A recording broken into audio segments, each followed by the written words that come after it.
Okay, so here we are. We're back. The dough has risen. You can see that it's taking up a lot more space in the bowl than it had been before.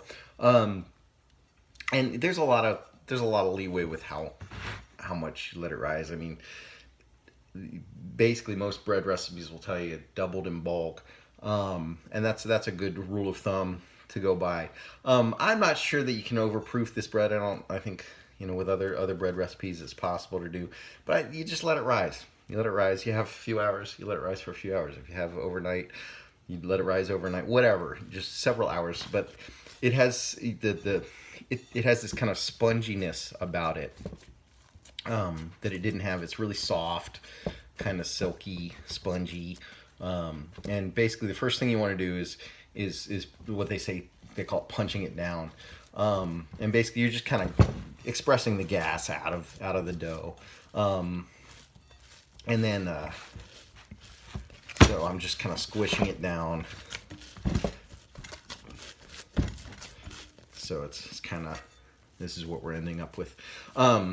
So can knead it a little bit if you want to. I've got a floured board here, and I'm just kind of like squishing it down, blah blah blah, pressing it into the board, and then we're gonna form the loaf, similar to what we did before, just taking it and kind of doing the whole squish or stretch and push kind of thing. Again, I'm pushing the dough into the bottom, rounding it over, kind of that way. So you're making a nice little ball or a boule. And so here's the bottom, and I'm kind of pinching and squeezing, pinching and squeezing, pinching and squeezing, closing it up. Just doing some of that. Not much, doesn't take much at all. And the other thing you can do, if you want to, with that,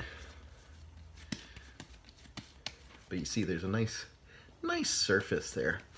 So it's about the same size as it was previous to the rise, right? So you drop it on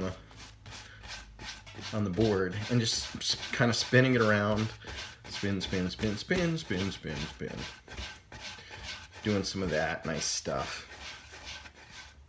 and there you go. You got your boule, you've got your loaf ready to go. So what I'm going to do is I'm going to cover it with a towel right now, because the oven is heating, and I've got it at 490, and I've got my Dutch oven, and so 490, and in the oven I got the Dutch oven in the lid heating, as well as the oven. So you want to put it in a hot pan.